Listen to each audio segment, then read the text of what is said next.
Welcome to our channel A plus mentor. So आज का lecture हमारा आर्टिकल नंबर 22 से होने वाला है, फंडामेंटल राइट, जो कि पार्ट थर्ड है।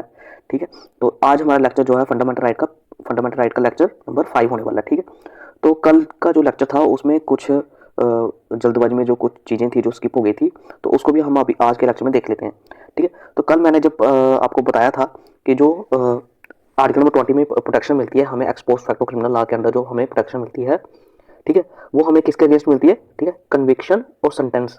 जो हमें कन्विक्शन और सेंटेंस मिलती है, ठीक है, जब आपको, तो उसके अगेंस्ट आपको क्या मिलेगी? प्रोटेक्शन मिलेगी, ना कि ट्रायल के अगेंस्ट। ठीक है, किसके अगेंस्ट मिलेगी? कन्विक्शन और सेंटेंस किसके अंडर होगी? वो ex post fact of criminal law के अंदर। ठीक है, तो ट्रायल के लिए आपको प्रोटेक्शन नहीं मिलेगी। आपको प्रोटेक्शन किसके लिए मिलेगी? ओनली फॉर कन्विक्शन और सेंटेंस। मतलब आपको क्या कर दिया गया है, जब आपके अगेंस्ट केस चला तो आपको कन्विक्ट कर दिया है, ठीक है, आपको सेंटेंस दे दी गई है, उसके अगेंस्ट प्रोटेक्शन मिलेगी, ना कि ट्रायल के लिए। ठीक है, ये आपका पहला, जो कल मैं जब पढ़ा रहा था तो ये जो लाइन थी ये अच्छी तरह नहीं पा पाया था और ये स्किप कर गया था मैं। ठीक है, तो आज के लेक्चर में, और इसके बाद हमने आर्टिकल 21A पढ़ा था, जिसमें मैंने 86 अमेंडमेंट में के बारे में बताया था, लेकिन 86 अमेंडमेंट में जो नया प्रोविजन ऐड हुआ था उसके बारे में मैं स्किप कर गया था। ठीक है, तो उसमें क्या था, आज जो आर्टिकल नंबर जो 51A है, ठीक है, जो 86 कॉन्स्टिट्यूशन अमेंडमेंट है 2002, ठीक है, उसने क्या किया था? ठीक है, राइट टू एजुकेशन जो है उसको फंडामेंटल राइट बना दिया था। ठीक है, तो जो कि 21A जो थी उसको हम कैसे पढ़ते थे? Declares that the state shall provide free and compulsory education to all children age of 6 to 14 years. ठीक है, तो लेकिन even before this amendment the constitution contained a provision for free and compulsory education for children under article 45 in part 4। तो आपको, जैसा कि आप जानते हैं कि ये जो फ्री और कंपल्सरी एजुकेशन वाला जो प्रोविजन था ये ऑलरेडी हमारा इंक्लूडेड था किसमें? डीपीएसपी में। ठीक है, directive principle for state policy में ऑलरेडी पार्ट 4 में जो ये जो आर्टिकल था, आर्टिकल नंबर 45 के नाम से जाना जाता था। ठीक है, तो इस अमेंडमेंट ने क्या किया, जो सब्जेक्ट मैटर था आर्टिकल 45 का, ठीक है, डायरेक्टिव प्रिंसिपल में, ठीक है, उसको थोड़ा सा चेंज किया। तो अब हम क्या पढ़ते हैं इसको? The state shall endeavour to provide early childhood care and education for all children until they complete the age of 6 year. ठीक है, तो जब आप आर्टिकल 45 रीड करोगे डायरेक्टिव प्रिंसिपल का, ठीक है, तो उधर क्या किया गया है? ठीक है, उधर जो सब्जेक्ट मैटर है उसका थोड़ा सा उसको चेंज किया है। ठीक है, तो इट आल्सो, और ये जो अमेंडमेंट थी इसने क्या किया, एक नई फंडामेंटल ड्यूटी जो थी वो ऐड की under article 51A, that reads it shall be the duty of every citizen of India to provide opportunities for education to his child, ठीक है, between the age of 6 and 14 year. तो यहाँ पे आपको क्या है, तीन आर्टिकल जो है, ये मैं कल जो है जल्दबाजी में जो स्किप कर गया था, आपको सिर्फ मैंने ये बताया था आर्टिकल नंबर 21A है, जो कि 6 और 14 साल के बच्चों को free and compulsory education provide करती है, कौन? स्टेट। तो 86 अमेंडमेंट जो थी वो इससे रिलेटेड थी। ठीक है, इसमें यही बताया था, लेकिन आज आपको मैं फिर से बता रहा हूँ कि आर्टिकल नंबर 21A, ठीक है, जो हमने ऑलरेडी रीड कर लिया है, डीपीएसपी का आर्टिकल नंबर 45 और आर्टिकल नंबर 51A, ये तीनों आर्टिकल आपको याद रखने हैं। ठीक है, आर्टिकल 51A जो कि क्या है? Fundamental duty. ठीक है, आर्टिकल 45 जो कि डीपीएसपी है, ठीक है, पार्ट 4 में मेंशन किया गया, और आर्टिकल 21A जो कि एक फंडामेंटल राइट है। ठीक है, तो ये तीनों जो आर्टिकल्स हैं ये चिल्ड्रन की, ठीक है, चाइल्ड केयर के रिलेटेड है। ठीक है, उसको उसके लिए फ्री और कंपल्सरी एजुकेशन के रिलेटेड है, तो ये आपको याद रखना है। ठीक है, नेक्स्ट हमारा आता है आर्टिकल नंबर 22। तो आर्टिकल 22 क्या बोलता है? जब आप इस आर्टिकल को रीड करोगे तो ये बोलता है, article 22 grants protection to person who are arrested और डिटेन्ड। तो यहाँ पे दो पर्सन की बात हो रही है, एक पर्सन जो कि अरेस्ट किया गया है और एक पर्सन जिसको क्या किया गया है? डिटेन किया गया है। तो इसमें डिफरेंस है दोनों में, अरेस्ट और डिटेंशन में। ठीक है, और डिटेंशन जो होती है वो क्या होती है? दो टाइप की होती है, एक होती है पुनिटिव, एक होती है प्रिवेंटिव। ठीक है, पुनिटिव तो होगी हम उसको क्या कर रहे हैं? एज ए पनिशमेंट कर रहे हैं। ठीक है, और प्रिवेंटिव होगी कि कोई काम, कोई गुनाह या कोई ऑफेंस, ठीक है, होने से पहले ही उसको रोक लेना। ठीक है, उसको करने से पहले ही रोक लेना, प्रिवेंटिव डिटेंशन लेना। ठीक है, और पुनिटिव तो हो गई आपकी सीधी सीधी पनिशमेंट। ठीक है, अब ये आर्टिकल 22 में दो पार्ट है। ठीक है, एक पार्ट आ गया जो कि आपका ऑर्डिनरी लॉ के साथ जो है डील करता है, और दूसरा जो पार्ट है वो किससे डील करता है? प्रिवेंटिव डिटेंशन लॉ के साथ। ठीक है, तो अभी हम सबसे पहले कौन सा पढ़ेंगे? ऑर्डिनरी लॉ के अंदर। ठीक है, आर्टिकल 22 जो कि प्रोटेक्शन प्रोवाइड करता है, कब? ऑर्डिनरी लॉ के अंदर जो प्रोटेक्शन प्रोवाइड की जाती है। तो सबसे पहले, अगर कोई पर्सन जिसको अरेस्ट या डिटेन किया गया है उसको क्या बताया जाएगा? उसको बताया जाएगा उसके ग्राउंड्स की, उस, ठीक है, अरेस्ट के जो ग्राउंड है वो सारे के सारे उसको क्या किए जाएंगे? बताए जाएंगे। ठीक है, right to be informed of the ground of arrest. Next हमारा आता है राइट टू कंसल्ट, ठीक है, और लीगल प्रैक्टिशनर। तो वो जो है वो क्या कर सकता है? लीगल प्रैक्टिशनर की कंसल्टेशन ले सकता है, मतलब वकील वगैरह उसकी कंसल्टेशन वगैरह ले सकता है। ठीक है, और उसे विद इन 24 आवर क्या करना पड़ेगा, ठीक है, मजिस्ट्रेट के सामने पेश करना पड़ेगा, ठीक है। और इसमें आपकी जो जर्नी टाइम है वो भी इंक्लूडेड होती है, ठीक है। तो right to be release after 24 unless the magistrate authorise further detention. तो अगर आपको मजिस्ट्रेट फर्दर डिटेंशन ऑर्डर नहीं देता तो आपको 24 घंटे के अंदर उस पर्सन को क्या करना पड़ेगा, रिलीज करना पड़ेगा, छोड़ना पड़ेगा, ठीक है।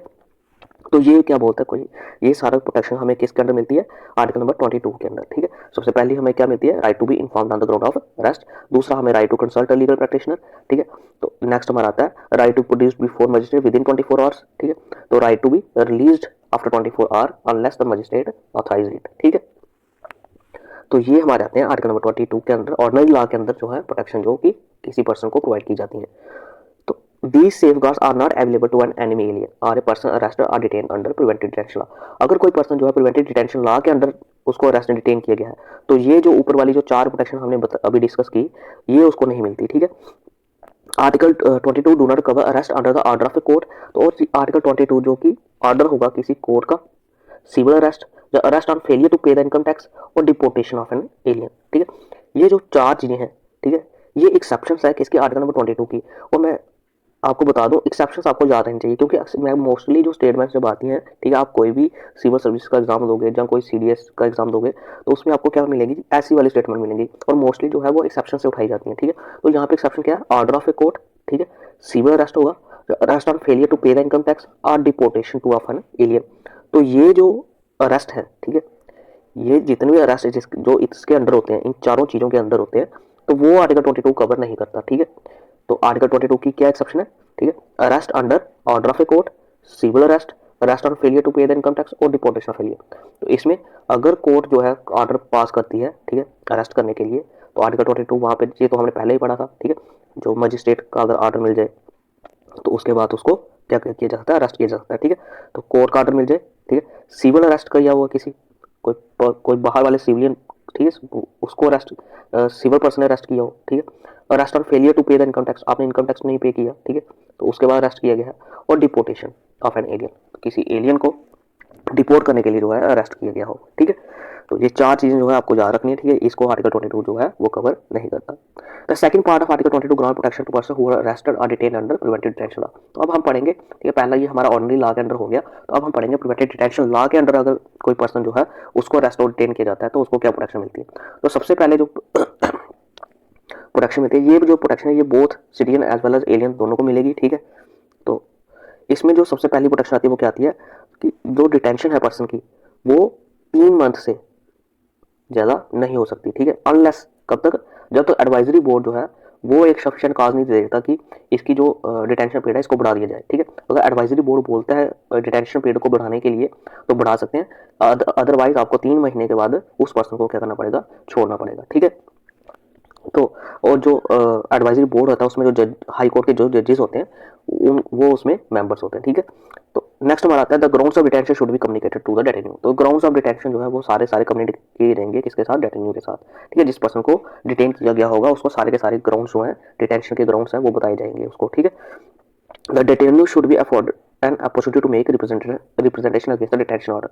तो जो जिस पर्सन को डिटेन किया गया है उसको पूरा मौका दिया जाएगा, अपॉर्चुनिटी दी जाएगी उसको अपने आप को रिप्रेजेंट करने के लिए डिटेंशन ऑर्डर के अगेंस्ट, ठीक है। वो अपने कि उसको कि वो उसको गलत तरीके से डिटेन कर लिया गया वो अपनी बात रख सकता है, ठीक है, वहां पे। तो नेक्स्ट हमारा आता है आर्टिकल नंबर 22 जो है वो ऑथराइज करती है पार्लियामेंट को क्या प्रिस्क्राइब करने के लिए, ठीक है। पार्लियामेंट को कुछ पावर देती है आर्टिकल नंबर 22, और क्या पावर दी जाती है, जो सर्कमस्टांसेस हैं और क्लासेस ऑफ केसेस, कि किन सर्कमस्टांसेस और किन केसेस के लिए कोई पर्सन को हम डिटेन कर सकते हैं फॉर मोर देन 3 मंथ, ठीक है, under preventive detention law without obtaining the opinion of advisory board, ठीक है। और वो किसके लिए, कि एडवाइजरी बोर्ड के बिना ओपिनियन के, ठीक है। हमें एडवाइजरी बोर्ड, तो अगर हम 3 मंथ से ज्यादा किसी पर्सन को रखना चाहते हैं, ठीक है, डिटेंशन पीरियड में, और वो भी किसके लिए, विदाउट एडवाइजरी बोर्ड के ओपिनियन से, ठीक है। तो वो पार्लियामेंट जो है वो प्रिस्क्राइब कर सकती है कि किन कंडीशंस में, किन केसेस में हम उस पर्सन को 3 मंथ से ज्यादा जो है उसको डिटेन कर सकते हैं विदाउट एडवाइजरी बोर्ड, ठीक। तो नेक्स्ट हमारा आता है जो पार्लियामेंट है वो प्रिस्क्राइब कर सकती है maximum period for which a person can be detained, ठीक है। तो उसके बाद हमारा आता है the procedure to be follow by an advisory board in an inquiry. तो इंक्वायरी करते वक्त, ठीक है, एडवाइजरी बोर्ड जब इंक्वायरी कर रहा है तो क्या प्रोसीजर उसको फॉलो करना है वो भी पार्लियामेंट प्रिस्क्राइब कर सकती है अंडर आर्टिकल 22। तो नेक्स्ट हमारा आता है इसमें अमेंडमेंट। जैसे मैंने बताया था आपको, सारी की सारी अमेंडमेंट जो है मोस्ट जो इंपॉर्टेंट अमेंडमेंट्स हैं वो आपको याद रखनी है।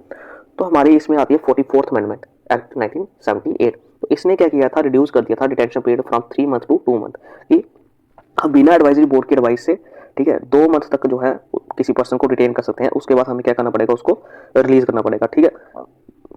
3 मंथ से कितने मंथ का दिया, 2 मंथ का दिया था, ठीक है। तो लेकिन ये प्रोविजन जो है ये नहीं लाया गया, ठीक है। आज भी जो है 3 मंथ ही है, ठीक है। डिटेन पीरियड कितना है, 3 मंथ ही है, ठीक है। तो इसके बाद जो कॉन्स्टिट्यूशन है इसने डिवाइड किया लेजिस्लेटिव पावर, ठीक है, with regard to preventive detention के रिगार्ड जो भी लेजिस्लेटिव पावर है वो डिवाइड की गई है किसके बीच में, पार्लियामेंट और स्टेट लेजिस्लेचर के बीच में। तो आर्टिकल नंबर 22 में हम बस इतना ही पढ़ेंगे। तो नेक्स्ट हमारा जो लेक्चर है वो किसके रिलेटेड होगा, आर्टिकल नंबर 23 और 24 के related. So thanks for watching our lecture, please subscribe and share our lecture.